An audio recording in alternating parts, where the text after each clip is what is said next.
Nous vous invitons à vous abonner si ce n'est pas encore fait, à activer la cloche pour être au courant de nos prochaines vidéos, à nous suivre sur nos réseaux Facebook, Instagram, adventiste.mq. Bon visionnage et prenez soin de vous. Faites l'expérience Espérance Média. Vibrez, écoutez et regardez votre radio Espérance FM en direct. Les podcasts de vos émissions préférées, les worship moments, tout à portée de main en un clic. Téléchargez dès maintenant l'application Espérance Média, disponible sous les plateformes de téléchargement Apple Store et Google Play.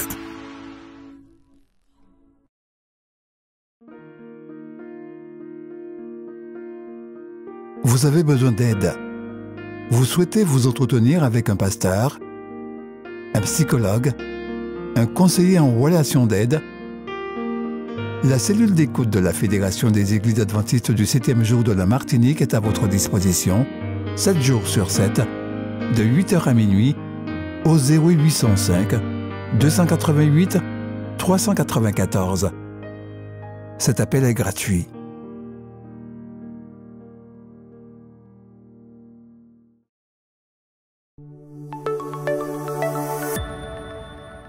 Depuis ses débuts, l'Église adventiste du 7e jour a accepté la mission de Jésus, prêcher l'Évangile éternel à toute nation, toute tribu, toute langue et tout peuple. Nos offrandes de promesses jouent un rôle essentiel pour soutenir financièrement la croissance et l'œuvre de notre Église dans chaque coin du globe. L'offrande de promesses est un terme moderne qui désigne les offrandes régulières et systématiques. La Bible y fait allusion et les écrits de l'Esprit de prophétie la recommandent. Elle est régulière parce qu'on doit apporter chaque fois que Dieu accorde un revenu ou une augmentation du revenu. On ne l'apporte pas parce qu'on trouve le pasteur sympathique, ni parce que le projet nous plaît, ni parce qu'il y a un besoin urgent dans le champ missionnaire. Cette sorte d'offrande est plutôt centrée sur Dieu. On donne parce que c'est Dieu qui a donné en premier. Mais l'offrande de promesse n'est pas seulement régulière.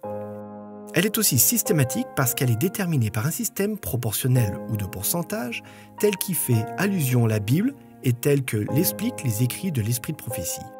Ceux qui adoptent le système de l'offrande de promesse décident dans un esprit de prière de rendre à Dieu comme une offrande un pourcentage déterminé de leurs revenus et de chaque augmentation de revenus, en plus de la dîme, pendant une certaine période, généralement une année. Puis, lorsque cette période est terminée, ils reconsacrent le même pourcentage ou un pourcentage différent pendant une autre période. En faisant ce vœu, ils révèlent qu'ils désirent entrer en partenariat avec Dieu, en lui laissant aussi la décision de quand et combien lui donner. Ils donnent aussi fréquemment qu'il leur donne, une proportion fixe de ce qu'il leur donne. Plus Dieu les bénit, plus il donne pour l'avancement de son royaume. Inversement, Dieu ne s'attend pas à ce qu'ils donnent s'ils ne reçoivent rien. Il ne donne pas dans l'espoir de recevoir une bénédiction, mais proportionnellement à chaque bénédiction et après avoir reçu la bénédiction. Qu'est-ce que ce système réalise ? Si l'offrande est répartie telle que c'est suggéré par le plan des offrandes combinées, elle servira à soutenir financièrement les entreprises missionnaires de l'Église sur le plan local, régional et international. Elle financera le travail de milliers de familles missionnaires dans le monde entier et le travail international de l'Église. Tandis que les dîmes servent à assurer le salaire des missionnaires, cette offrande sert à fournir les bâtiments, le personnel et l'équipement nécessaires pour la bonne marche de l'œuvre. Les ressources restantes aident les diverses institutions et agences qui exercent un impact missionnaire au niveau mondial. L'Université de Loma Linda, l'Université d'Andrews, l'Université adventiste d'Afrique, l'Institut adventiste international des études avancées, AIIAS, ainsi que les activités d'évangélisation de la chaîne de l'espoir, Hope Channel, et de la Radio mondiale adventiste, AWR, et le ministère humanitaire de l'Agence adventiste de développement et de secours, ADRA, en sont seulement quelques exemples. Dieu ne fait pas tomber l'argent du ciel pour bénir son œuvre. Il utilise plutôt ses serviteurs et ses partenaires fidèles comme canaux pour l'accomplissement de sa volonté pour le salut des âmes. De sorte que si vous avez déjà décidé de devenir un canal de Dieu pour être en bénédiction au monde, en rendant régulièrement à Dieu une proportion de ce qu'il vous donne, devinez sur qui Dieu déversera ses ressources s'il désire faire avancer son œuvre sur notre terre. Avez-vous déjà décidé dans un esprit de prière quel pourcentage de votre revenu vous consacrerez régulièrement à Dieu comme votre offrande de promesse? C'est le moment de prendre cette décision. Écrivez-la sur une feuille de papier et placez-la à l'intérieur de votre Bible. Puissions-nous mettre nos désirs à la dernière place et Dieu à la première.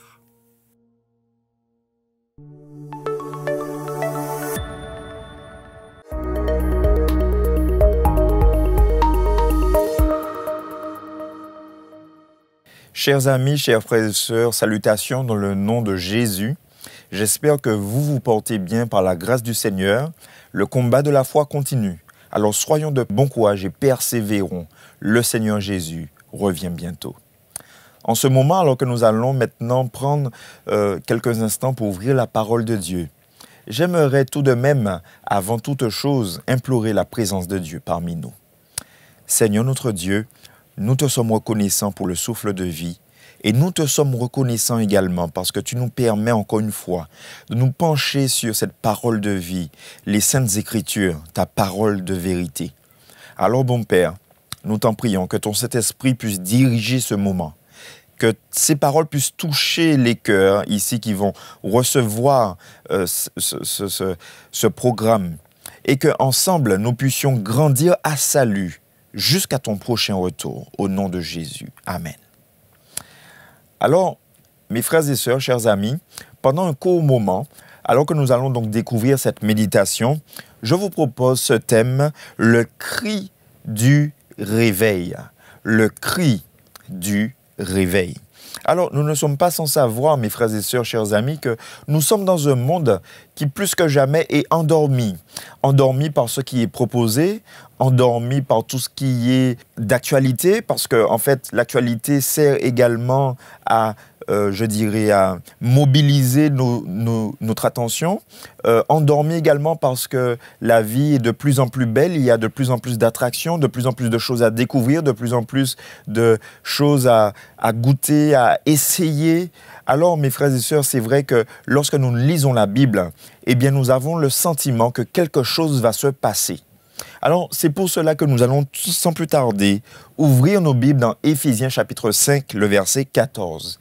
Éphésiens chapitre 5, verset 14. Et la Bible n'ira pas par quatre chemins, mais en ce jour, en ce moment, alors que nous allons donc considérer ces quelques versets ensemble, eh bien, prenons le temps d'ouvrir nos cœurs vraiment à cette substance que cette parole du Seigneur veut nous transmettre en ce moment. Alors, il est déclaré dans Éphésiens 5, verset 14, c'est pour cela qu'il est dit, « Réveille-toi, toi qui dors, relève-toi d'entre les morts, et Christ t'éclairera. » Alors, mes frères et sœurs, nous voyons ici que la mort est étroitement associé avec le sommeil. Parce qu'effectivement, celui qui dort pendant que la maison est en péril, pendant que la maison est en train de prendre feu, effectivement s'expose à la mort. Celui qui s'endort alors qu'il est, par exemple, au volant de sa voiture, de son véhicule, va également s'exposer à la mort. Celui qui s'endort alors que le navire est en train de couler au milieu de l'océan s'expose également à la mort. Et c'est pour cela que la Bible nous dit que quelque chose va arriver.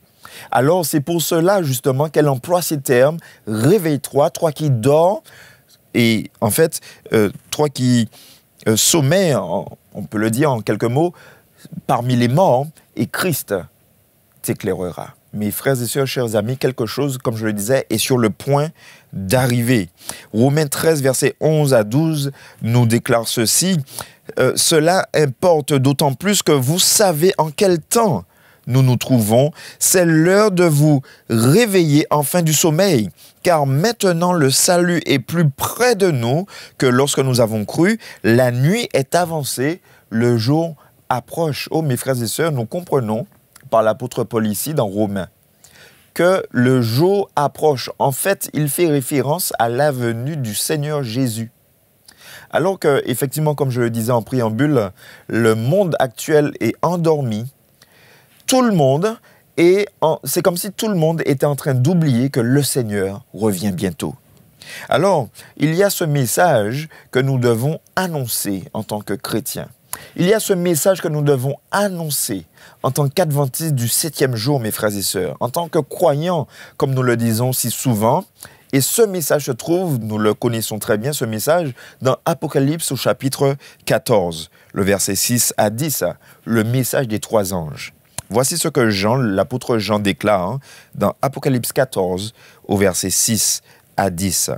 « Je vis un autre ange qui volait par-delà le milieu du ciel, ayant un évangile éternel, pour l'annoncer aux habitants de la terre, à toute nation, toute tribu, à toute langue et à tout peuple. Il disait d'une voix forte, et voici le premier message. « Craignez Dieu et donnez-lui gloire, car l'heure de son jugement est venue, et adorez celui qui a fait le ciel et la terre et la mer et les sources d'eau. » Voici le deuxième message. Et un second ange suivit en disant, « Elle est tombée, Babylone la grande, qui a abreuvé toutes les nations du vin de la fureur de son impudicité. » Et voici le dernier message, le troisième ange. Et un troisième ange les suivit en disant d'une voix forte, « Si quelqu'un adore la bête et son image, et reçoit une marque sur son front, ou sur sa main, il boira lui aussi du vin de la fureur de Dieu, versé 100 000 anges dans la coupe de sa colère. » Alors, je ne vais pas m'étaler sur les 3 messages. Ce n'est pas le but de notre méditation. Toutefois, je voudrais simplement rappeler que le premier ange, mes frères et sœurs, cherche à nous faire nous souvenir que nous devons faire de notre Seigneur Dieu, le Dieu créateur, le Seigneur exclusif de notre vie. Le deuxième ange cherche à nous faire comprendre que nous devons plus que jamais fuir la mondanité qui nous entoure d'une manière constante. Et le troisième ange, mes frères et sœurs, simplement nous adresse un avertissement. Un avertissement parce que beaucoup ont tendance à dire que par leur choix quotidien, ils font du diable le Seigneur de vie, mes frères et sœurs. Et c'est pour cela que nous parlons d'endormissement. C'est pour cela que nous parlons d'un état létal, spirituel, où en fait les uns et les autres ont oublié ce qui est à venir et ce qui est déjà en train de se passer derrière les rideaux de ce monde. Alors mes frères et sœurs, alors que nous avons considéré les 3 messages, les 3 anges, le message des 3 anges, je voudrais partager avec vous un 4e message. Il est appelé, d'une manière vulgaire, le 4e ange. Alors, ce 4e ange a un message également qui est très à propos pour notre temps actuel. Donc, on va appeler ce 4e ange le message qui va pousser ce cri de minuit. Alors, il est déclaré dans Apocalypse 18 au verset 1 à 8. Apocalypse 18 au verset 1 à 8. Après cela, je vis descendre du ciel un autre ange, qui avait une grande autorité, et la terre fut éclairée de sa gloire. Il cria d'une voix forte en disant, « Elle est tombée, Babylone la grande. Elle est devenue une habitation de démons, un repère de tout esprit impur, un repère de tout oiseau impur et odieux. Parce que toutes les nations ont bu du vin de la fureur de son impudicité. » Alors maintenant, je vais avancer et lire jusqu'au verset 4 maintenant. « Et j'entendis du ciel une autre voix qui disait, « Sortez du milieu d'elle, mon peuple, afin que vous ne participiez point à ses péchés et que vous n'ayez point part à ses fléaux, car ces péchés se sont accumulés jusqu'au ciel. » Et cela me rappelle, mes frères et sœurs, je ne sais pas ce qu'il en est pour vous, cela me rappelle la tour de Babel, qui, elle également, a visé à toucher l'extrémité, en tout cas les hauteurs du ciel. Alors, mes frères et sœurs, ici, nous constatons qu'il n'y a rien de nouveau, que en fait, l'histoire se répète. Et donc, qui s'est accumulé, dit la Bible au verset 5, jusqu'au ciel, et Dieu s'est souvenu de ses iniquités. Alors, je ne vais pas lire jusqu'à la fin, mais à la maison, vous pouvez lire la suite. En tout cas, une chose doit attirer notre attention, c'est que pendant l'annonce de ce 4e ange, de ce 4e message, il y a une action qui va prendre place d'une manière simultanée, on peut le dire. Ce 4e ange, en fait, va entraîner un phénomène qui va prendre place au sein du corps du Christ, mes frères et sœurs. Et donc, je veux parler ici de quelque chose qui ne doit pas passer sous silence. Quelque chose que nous devons avoir constamment devant les yeux parce que comme nous dit Éphésiens, nous devons nous réveiller, nous qui dormons d'entre les morts. Alors ici, mes frères et sœurs, et nous allons prendre pour appui Amos 9, verset 9, je veux parler ici du criblage. Amos 9, verset 9 nous déclare ceci, « Voici, je donnerai mes ordres, c'est l'Éternel qui parle, et je secouerai la maison d'Israël parmi toutes les nations, comme on secoue avec le crible, sans qu'il tombe à terre un seul grain. » Oh mes frères et sœurs, nous devons comprendre une chose, c'est que si le Seigneur prend la peine d'avertir son peuple, c'est que cette chose en question ne pourra pas être mensonge. C'est que cette chose va certainement venir à son accomplissement. Et c'est pour cela que nous devons comprendre que même les disciples qui ont donc vécu toutes ces années avec le Seigneur, même les disciples, eux qui ont marché ici d'une manière si intime avec le Seigneur, même eux ont été soumis à ce criblage. Le Seigneur Jésus a répliqué ceci à Pierre alors qu'ils étaient en train de vivre un moment vraiment crucial. Il a déclaré à Simon-Pierre, « Simon, Simon, Satan vous a réclamé pour vous cribler comme le froment. Mais j'ai prié pour toi afin que ta foi ne défaille point. » Luc 22, verset 31. Oh, mes frères et sœurs, nous devons comprendre une chose, c'est que lorsque nous considérons que ces paroles ont été prononcées à l'apôtre Pierre, une figure vraiment emblématique, un homme vraiment de poids dans l'histoire biblique de l'Église primitive, cet homme qui a vécu tant de choses avec notre Seigneur Jésus. Si Satan essaye de pointer c'est-à-dire de s'accaparer l'apôtre Pierre, à combien plus forte raison, mes frères et sœurs, nous ne sommes pas en reste. Nous ne sommes pas oubliés par l'ennemi de nos âmes. Nous ne sommes pas sans savoir, mes frères et sœurs, qu'il rôde comme un lion rugissant, cherchant qu'il va dévorer. Et c'est pour cela que chaque enfant de Dieu, d'une manière individuelle, mais également l'Église du Christ dans son ensemble, doit subir cette épreuve si particulière au niveau de sa foi. À savoir donc le criblage, l'ennemi donc qui sait qu'il a très peu de temps, eh bien va déployer toutes ses forces dans la bataille afin de rallier le plus grand nombre à sa cause. Et c'est pour cela que Apocalypse 12 au verset 17 nous dit qu'il s'est d'ailleurs attaqué au reste de la postérité, à ceux qui gardent les commandements de Dieu et la foi de Jésus, mes frères et sœurs. Alors, effectivement, le criblage donc est une expression figurée donc qui va désigner une expérience particulière de sélection au sein du corps du Christ. Une expérience vraiment particulière qui va prendre place parmi le peuple de Dieu alors que beaucoup vont choisir l'apostasie, mes frères et sœurs. Alors que beaucoup, en fait, vont choisir de tourner le dos au Seigneur de leur vie, le Seigneur notre Dieu. Oh, mes frères et sœurs, vous savez, au cours du battage, c'est-à-dire dans les temps anciens, lorsqu'il y avait donc les fermiers qui faisaient leur récolte et qu'ils avaient donc glané ces épis de blé, eh bien, ils se mettaient à un endroit stratégique où le vent était d'une manière, où le vent passait avec une certaine puissance.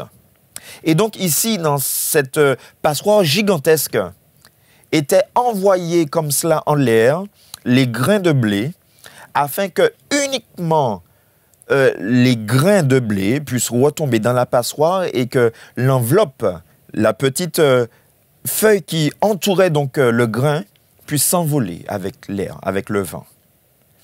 Alors, mes frères et sœurs, nous comprenons ici que si nous sommes retrouvés trop légers dans la balance, si nous sommes retrouvés trop légers au moment du criblage, au moment d'être envoyés en l'air, au moment d'être secoués, comme nous dit Amos 9.9, si nous sommes trouvés trop légers, mes frères et sœurs, le vent va nous emporter. Le vent ne va pas faire de détails et nous savons très bien que ceux qui ne sont pas ancrés dans la parole de Dieu, de par leur relation personnelle et intime avec le Seigneur, ne peuvent pas tenir lors de l'épreuve. Et c'est pour cela que nous devons comprendre mes frères et sœurs, que lorsque l'histoire de ce monde va va avancer pas à pas, mois après mois, année après année, nous allons voir des choses que nous ne voyions pas avant dans le passé. Nous allons constater des choses que nous ne constations pas jadis.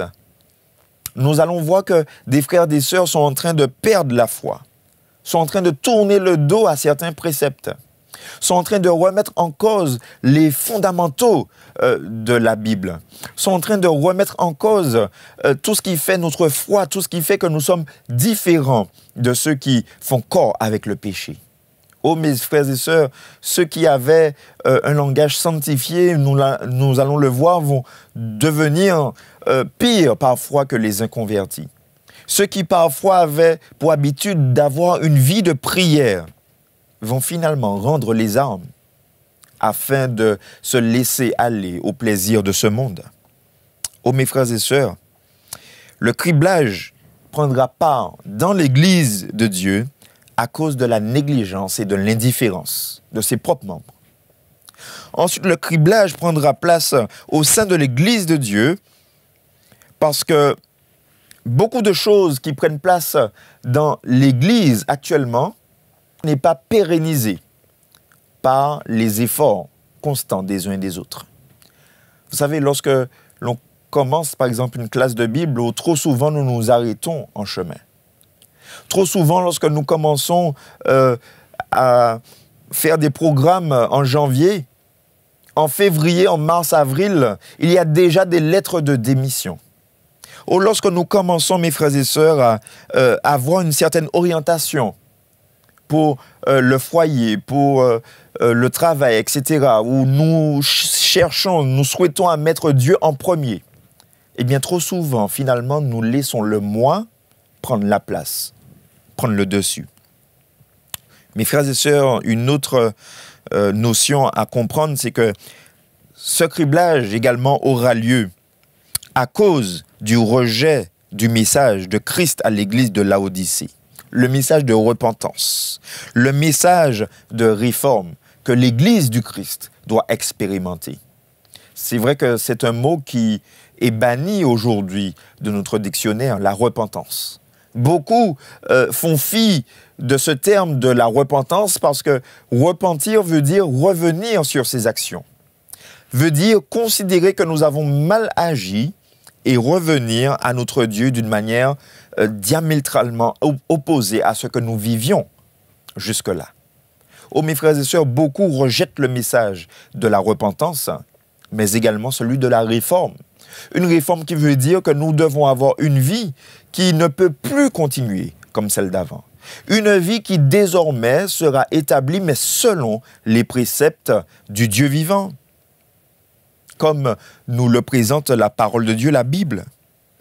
Et enfin, mes frères et sœurs, le crible aura lieu tout simplement parce que une connaissance superficielle de la vérité divine est plus facile à obtenir qu'une connaissance en profondeur. C'est-à-dire qu'aujourd'hui, la volonté de Dieu n'est pas réellement sondée, n'est pas réellement analysée. Nous nous contentons du strict minimum. Alors, mes frères et sœurs, effectivement, nous devons comprendre que par tout cela, le crible arrivera tôt ou tard.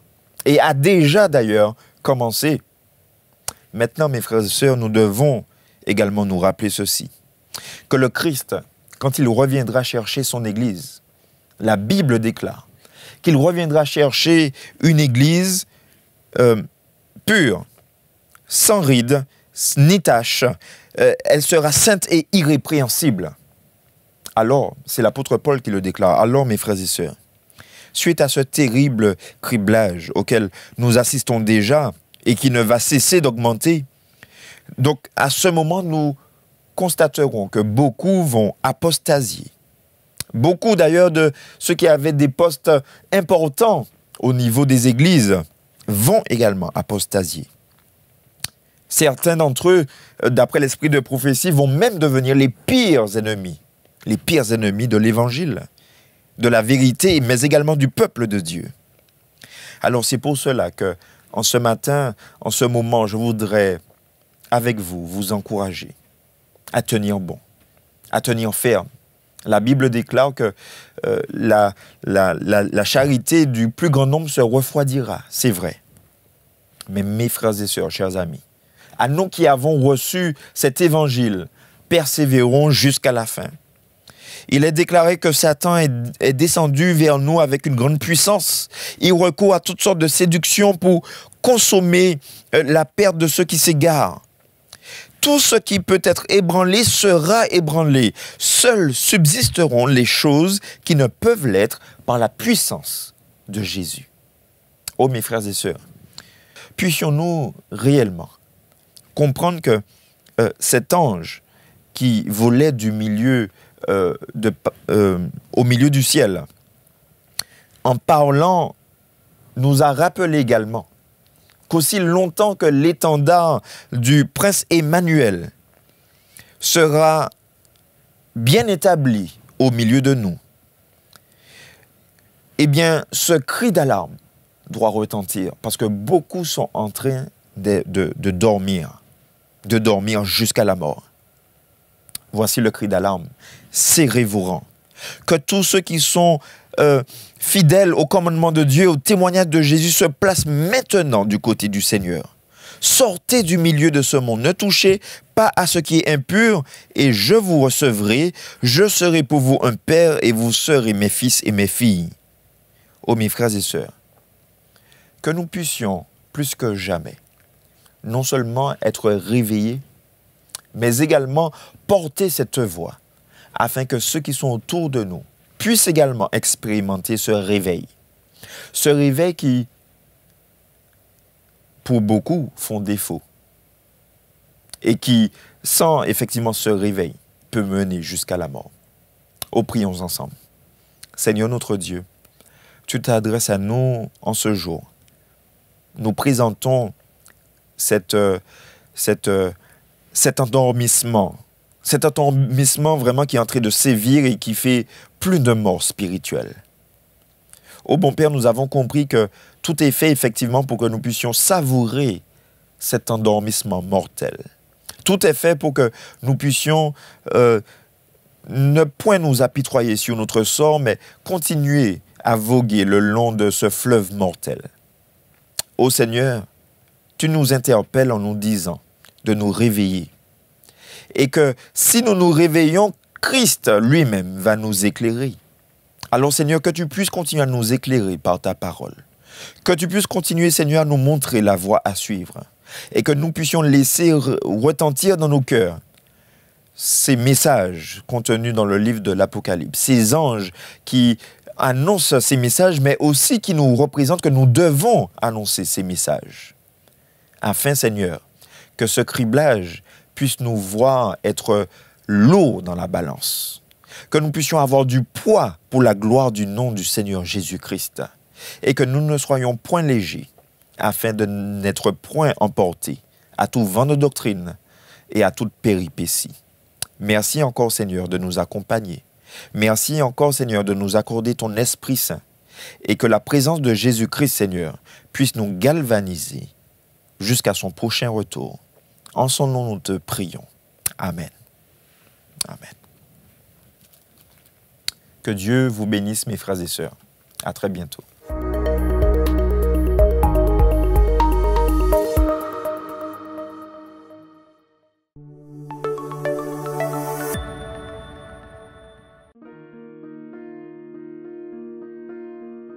Vous avez besoin d'aide. Vous souhaitez vous entretenir avec un pasteur, un psychologue, un conseiller en relation d'aide. La cellule d'écoute de la Fédération des Églises adventistes du 7e jour de la Martinique est à votre disposition, 7 jours sur 7, de 8h à minuit, au 0805 288 394. Cet appel est gratuit.